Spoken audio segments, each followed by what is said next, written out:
this is gonna be a Hayabusa. Okay, it hasn't been locked in yet, but if it is a Hayabusa, they have damage, that's for sure, but surviving damage is going to be another story if they do decide to lock this in, and looks like they will lock it in with Hayabusa to finish off their composition. If you're talking about damage, look no further, look to your right, it's LPE, and for ULVL, I feel like they have a better balanced composition. I'm not gonna lie, this is a very balanced composition in terms of damage, CC, and a little bit of mobility, considering that they do have, I think that not actually on the mobility bit, but in terms of CC and damage, they do have it both. Actually, both drafts, when you think about it, have a good principle to them. On the side of LPE, you have a draft that, yeah, they last picked the Hayabusa, but then you have two heroes in your team along with the Harith who now have a strong mid-game power spike. And that Hayabusa, once he hits level 4, can go and play slightly aggressively here and get pickoffs in the jungle against his opposing jungler. And this is gonna be... both lineups have somewhat of a pick-off burst down principle behind them, because you have the Sylvana on the other side who got focusing mark, so they're going to be able to burst down whoever she gets stunned with her first skill. And then you also have a Jawhead and then the Kaja. Wow, it's okay. It is gonna be a roaming Kaja support type of hero, and then Lunox in the gold lane going up against the Harith. Very interesting draft, but this is just showing the beauty of the current patch that we're in, the flexibility that you can show. Yeah, and I feel like since both teams are in what could be their last game in the main qualifiers, this is their final, I mean, this is their ace in hole, basically. This might be the tactic that they've been hiding for quite a long time, and this might be the time we're going to see this kind of strategy get pulled off, especially in the main qualifiers of MPL. Yeah, look at the burst damage that just was dished onto BMO right there, coming out from the Kaja and the Jawhead as well. That's something LP has to watch out for. BMO's gonna want to place himself aggressively, but he has to be careful, especially once that Kaja and that Jawhead hit level 4, because they won't be shy to burst BMO down. Yeah, good retribution coming in from YNG here, really securing that purple buff to himself. I feel like that's going to be crucial. You do not want to get your purple buff stolen right in front of you. Yeah, that would be really sad. You're a Brody, and you'd love it if you could get all your buffs. And even Aspect got all of his buffs. So now all the carries are happy. Only one of them is going to be happy after a team fight, though, because it's 20 seconds until the next turtle spawns, and I think LPE are trying to look for a potential pick-off, but in the top side, it is U-level, getting really close to sending that Benedetta back, but that's 4 surrounding the turtle pit for LPE, and only just roughly around 3 members of U-level surrounding the turtle pit. Turtle resurrecting And soon. looks like, as you said, turtle already spawned near the top side. I'd like to put a little bit of highlight over the boot choice of Ryota here. I think she chose the boots that gave armor as well, and I feel like that's a good pick-off in this matchup right there in the top side, but in the long run of things, I feel like it's not going to help, especially if Lunox is the one that's going to burst her down. And speaking of burst, let's see who'll be able to dish out enough damage there. That is the members of U-level, burning down the members of LPE, even with the feathered airstrike dished out. First blood already secured there by YNG on the Brody, but the turtle was stolen away by Aspect. Able to secure it with the retribution. Aspect retribution, timed it right, got the turtle, so I feel like that one kill going to the hands of ULVL is a little bit worth it. Again, that turtle in the long run will give you more stuff to play around with, could give birth to more play, especially with bonus shield. So that 400 gold is, I think, the value of it is just evened out by the buff. Yeah, and again, I didn't even see Aspect go out until I saw the notification that Secured Lord and Aspect did it completely out of nowhere with the shadows. Now BMO positioning himself, gonna get spotted out by Dian. Dian's not gonna use the Divine Judgment just yet. This could be a big play here at the bottom lane. Harv's, BMO, and Jake the Dog looking for an opening right now. Gets the stun, but he's like, I'm out of here. Yeah, he doesn't want any piece of that. Going too close to the Kaja might just mean that you get ulted way back to a whole squad, and that won't mean well for you, especially if you're grouping up this early, making that top lane an island for the Benedetta and the Lapu Lapu. Dian gets bursted down with 3 feathered airstrikes, takes him down to 10% health left. Cram able to sidestep Arvs there, but that gives a little bit of control in the bottom lane there for LPE. BMO spots out Cram, committing the Imperial Justice, but actually nothing is going to come out of that. All of that just to get control in the mid lane as the Winion Wave is just going to push a little bit in. 20 seconds until the next turtle spawns again in the top lane area. Yeah, 15 seconds until that turtle spawns, and a lot of members are still invested here in the bottom side. Might be a fight, but Cram, he does walk away safely instead. Dokmen might try to find one member here, but I do suspect that all of them will start rotating around this turtle because you do not want to give this away for free. Harith and Lunox in the bottom lane. Who's gonna get through the turtle pit first and help out? Or either of them gonna help out. But in the middle lane, actually, Kaja gets picked out. The Farsa as well. So Dian and Arvs are gone. That's a lot of magic gone for both sides. Might force Jake the Dog or the Lunox to go already to the mid lane. Actually, Cram already here. Bebo getting bursted down. Gets a stun locked in. The Comedic Lance is there. The lifesteal keeping him alive. He's still up. Here comes the Benedetta. The Electro final blow with the Phantom Slash onto Lunox. Dogman could be up next. Jake the Dog already popped in the Zaman Force, but no one is going to secure a kill any more than that. Cram went down, but that is a trade, and this is a neck-and-neck game at this point. Who's gonna get this turtle? There goes the Phantom Slash, and the Divine Judgment already committed, but that's gonna be a stun to Ryota. The damage coming from the Brave Spider of the Lapu Lapu. The turtle secured again by Aspect, and that is 3 members down of U-level. Aspect yet again secures the turtle and the kills for LPE. 3-0 for LPE, a 3-4-0 exchange, plus the turtle. They just got that for free,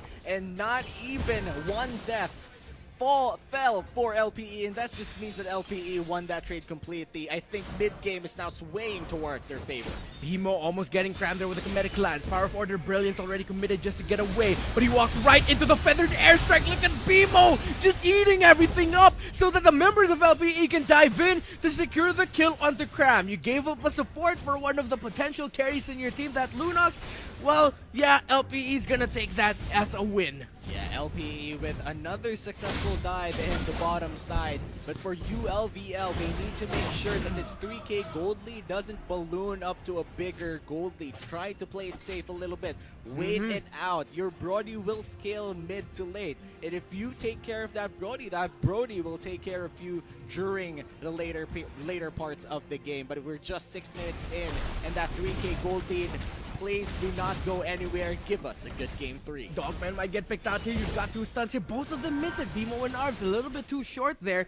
And U-level, I agree with what you said there. They just have to really hold on for YNG's Brody here. But it's not that they're the ones being overly aggressive. I mean, they're trying to make plays, yeah? Maybe just a little bit too much, but it's more of the rotation right now of LPE, giving it a hard time for U-level to even just set up in places around the map. They toss back Bimo, and I think, no, they didn't get to force out the Feathered Airstrike, but they forced out the Imperial Justice of Sylvana.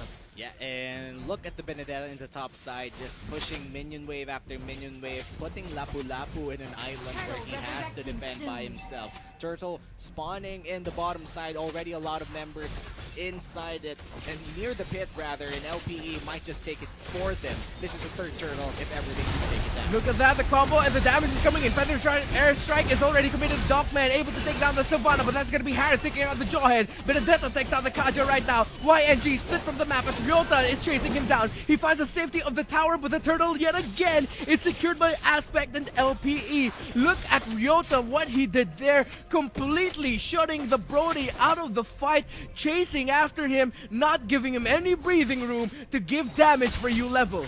Deja vu. Kills plus the turtle. LPE is just playing ULVL right now like they didn't lose game 2. They're playing turtle play after turtle play, and they knew how to pick fights, how to engage fights and disengage at the right time, at that right moment. And they just got 2 free kills, plus the turret in the bottom lane now, plus the turtle earlier. I just have to say, LPE, their macro game in the early game of game 3, on point.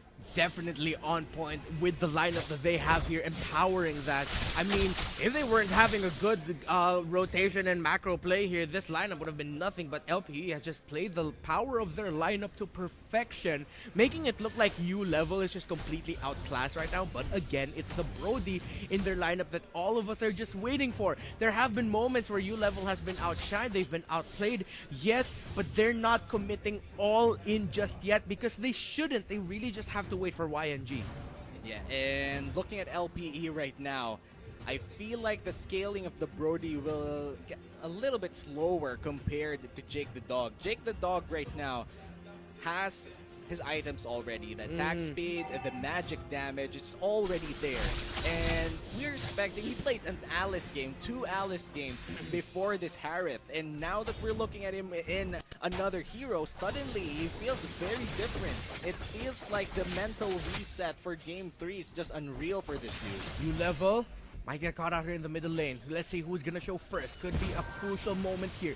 BMO's gonna check the bush. Gets the stun. Feathered Airstrike is not gonna get committed just yet. No suppress onto BMO. Divine Judgment forces the Imperial Justice out. But Dion gets to burst someone down. Dion is out. Cram is out as well. A killing spree for Jake the Dog. Ryota disrupting Escanor and YNG. And again, the pick off and burst potential of LPE is working so much better right now for them compared to the pick off burst potential of U Level. Reptar, it's a reverse right now. They got the kills and now they're taking the Lord.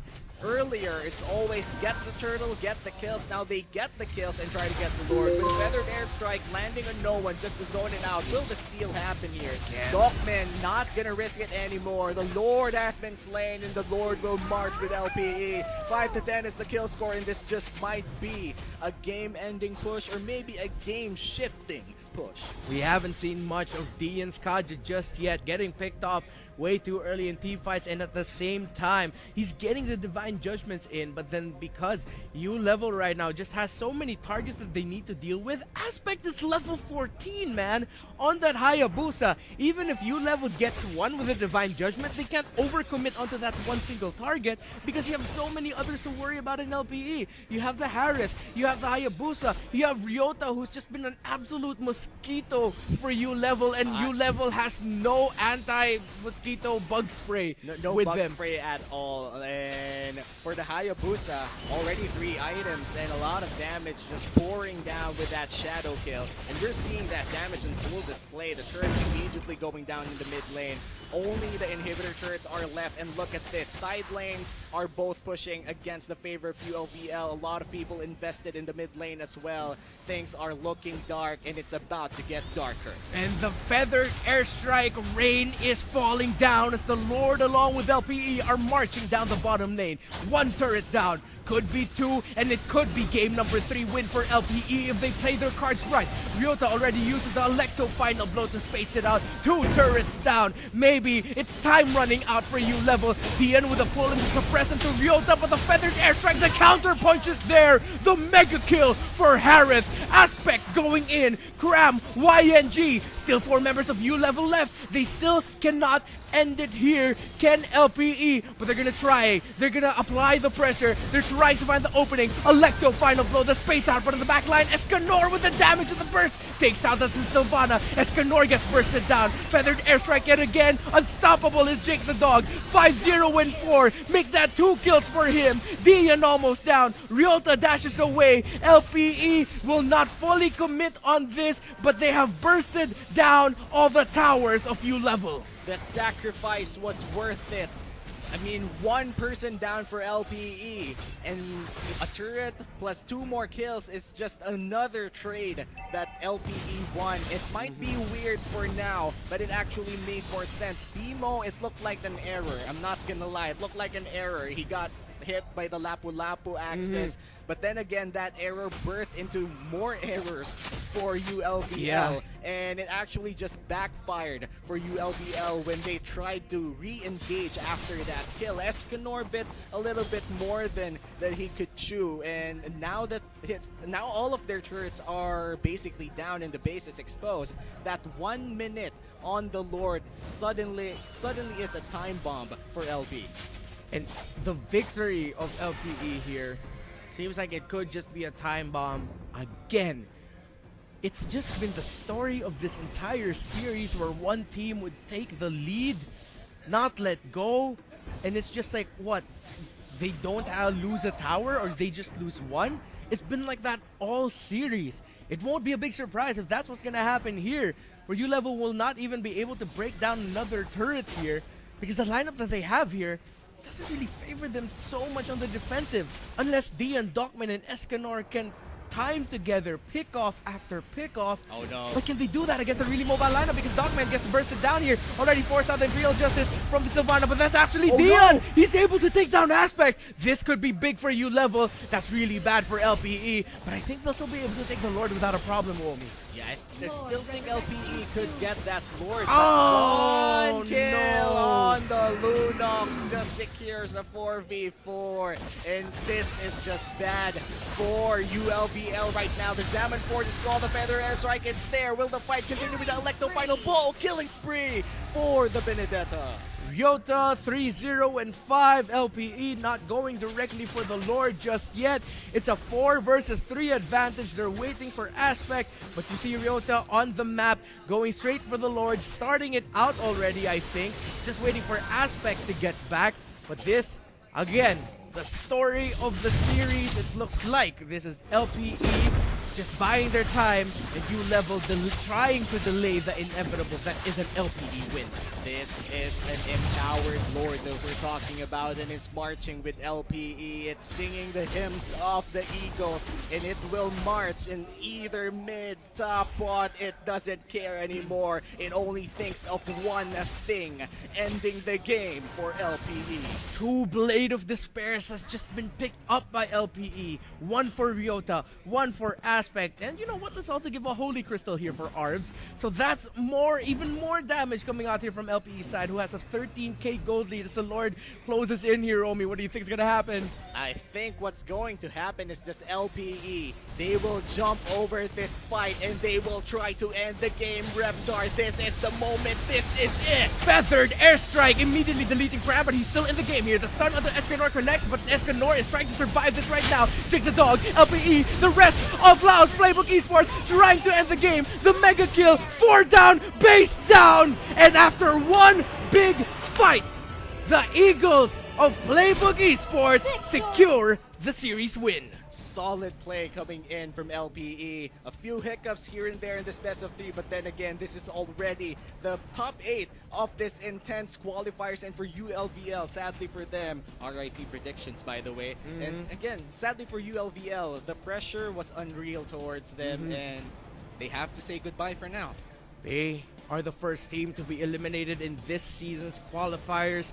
Thank you to the members of U-Level for showing and making it all the way here to the main qualifiers. But the biggest congratulations to the members of Laos Auto Group Playbook Esports, who are still alive in this Season 7 of the MPLPH qualifiers. They are still alive in the lower bracket.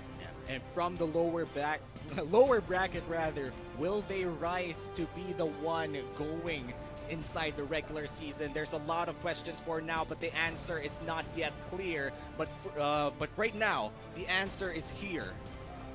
LPE is still alive, and they will be representing their organization still tomorrow in day 2 of MPL qualifiers. Again, it's a night to celebrate for now. Definitely a night to celebrate for the fans and the organization of LPE. They can't breathe too easily just yet because they're still in this tournament. The lower bracket is going to be a constant battle of, oh man, we really got to give it our all because we could get eliminated here. Again, we're bringing back the format from Season 1 and 2 with an upper bracket and a lower bracket for this year's qualifiers in the MPL Philippines. There's still teams in the upper bracket right now waiting, but here in the lower bracket, it's Panda and Gray for the next match. But before we throw it to the next match, of course, we have to talk about what happened in game number 3. Our resident analyst, Midnight, will be able to expound more on that. Reptar and Naomi here. We'll be back after Midnight's analysis.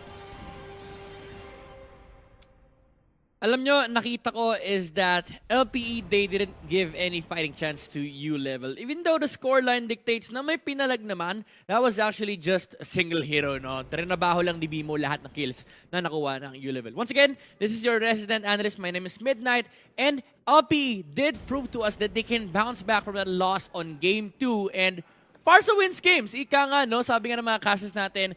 And yeah, Farsa on ARBS was just really phenomenal. This hero is really something that they, both teams should look into in their future games. The thing is, the Farsa allowed the side of LPE to play this kind of playstyle wherein talagang meron ka lang frontliner na papasok sa mga bush and just give information for your teammates to be able to make some calculated plays. Bimo, again, nasabi ko kanina, siya lang yung halos namamatay, no, sa side nila. Although si Arbs tsaka si Aspect namatay ng tig-isang beses, it was just Bimo collecting information on aggressive places. Kasi ang trabaho niya rito is ibigay yung information kung nasaan yung U-level. And even if he dies, he doesn't care. He did his job. Lahat ng skills, lahat ng damage sa kanya ibabato. Pag namatay siya, job successful, nandiyan na yung teammates niya. Let's look at the items here for both teams. Siyempre, kailangan natin tignan din yung items ni Bimo dito